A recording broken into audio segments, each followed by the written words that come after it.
Okay, you may notice it looks a little different than my usual videos. One of my light stands fell over and broke the bulb, so I'm doing with one light instead of two.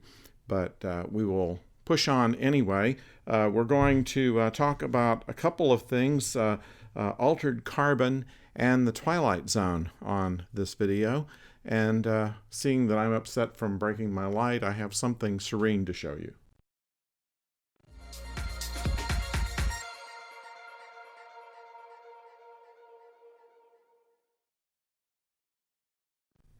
Hello out there, I'm the oldest nerd, and today we're going to talk about a couple of fellow nerds recommended some things to me. One was Carmageddon, who said, what about altered carbon?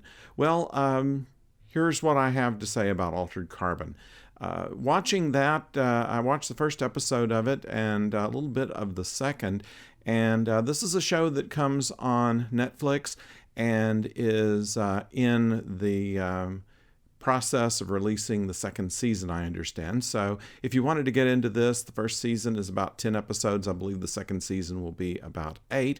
And it has very much of a Blade Runner feel to it. In this case, instead of replicants, what we have are people that are equipped with disc, a little thing about the size of a pocket watch that goes in the back of your neck that you're equipped with when you're about a year old, and you grow up with it. And it has all of what makes you you.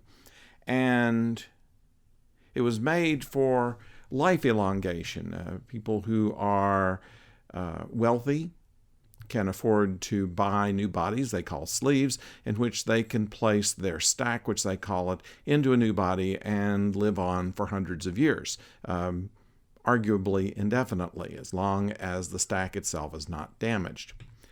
And so we have a hero who is from 250 years previous to the majority of our story, is a spy or a hitman or some kind of hired gun, and he finds himself in a situation that causes him to be put in jail for a long time, way past the lifespan of his body, and his stack is taken out, and that continues to be in jail until 250 years later.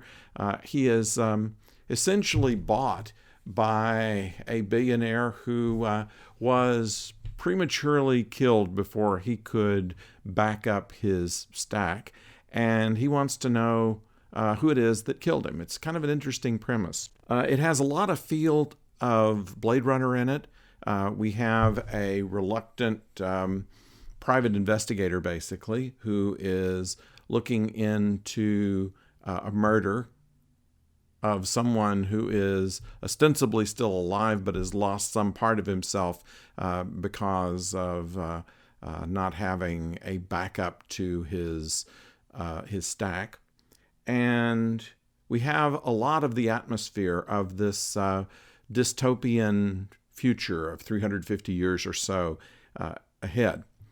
And I have to say that stylistically, this is a most interesting series. I would say that probably I'm, as far as mysteries go, murder mysteries and things like this, if that's the kind of thing that you like, this is a perfectly adequate one. I don't know that it covers any new ground as far as finding out who somebody's killer is over the course of 10 episodes.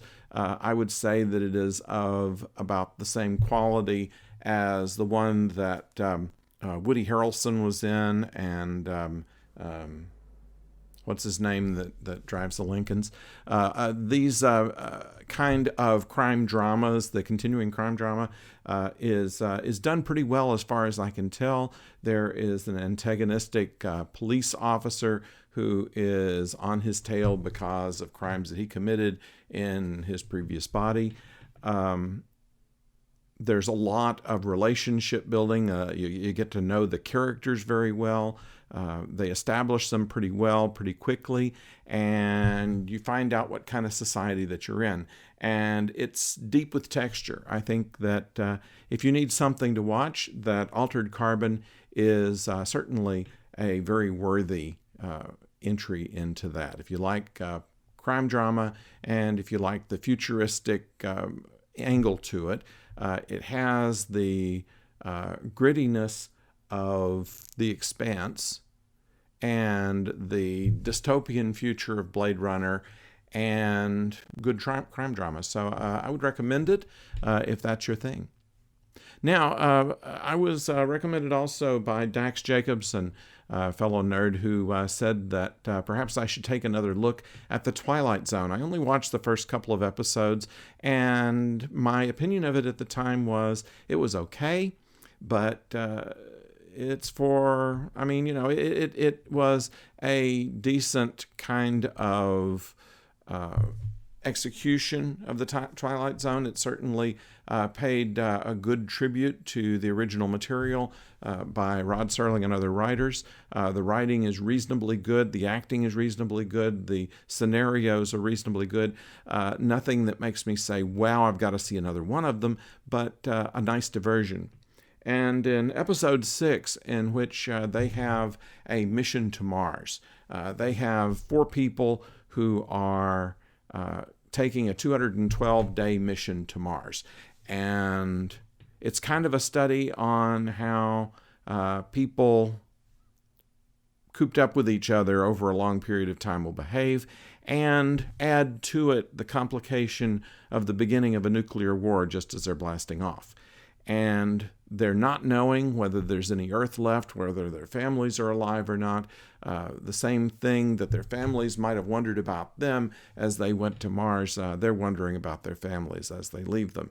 And so, without giving anything away, there is a lot of tension between the characters, and there is a suspicion and a twist that they kind of divert you away from. You almost expect it, and it still comes out unexpected, but all in all, I was not particularly wowed by it. Once again, it was a decent diversion. It wasn't anything that I would say is bad. The acting was good. The plot was fine. The show was okay. Is it going to be 30 years from now one of the things that they point out and say, wow, what a memorable episode? Probably not.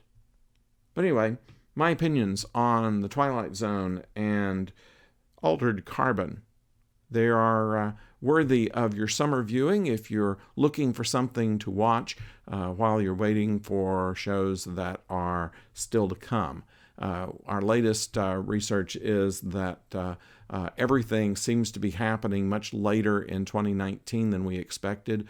Lost in Space is going to be late summer, if summer at all. It started in April last year, but has been pushed much farther back. Of course, Doctor Who, we know, won't happen until after New Year's, and we don't know what's going to happen with the start of Discovery. They're also saying that Season 3 is going to begin in late 2019. We'll have some short treks probably between now and then. I expect to see something by late summer on that. But the early summer, there's just not a lot out there, so we're going to be scanning through the channels over the next few weeks to see if we can find some interesting things. And on Thursday, we plan to talk to you about some things, some aspects of the Orville, and on Friday, some aspects of Discovery that we have not heretofore covered. So stay tuned to this channel, and we will keep you updated. And in the meantime, I'm going to go order a new light bulb, and until then, don't go far.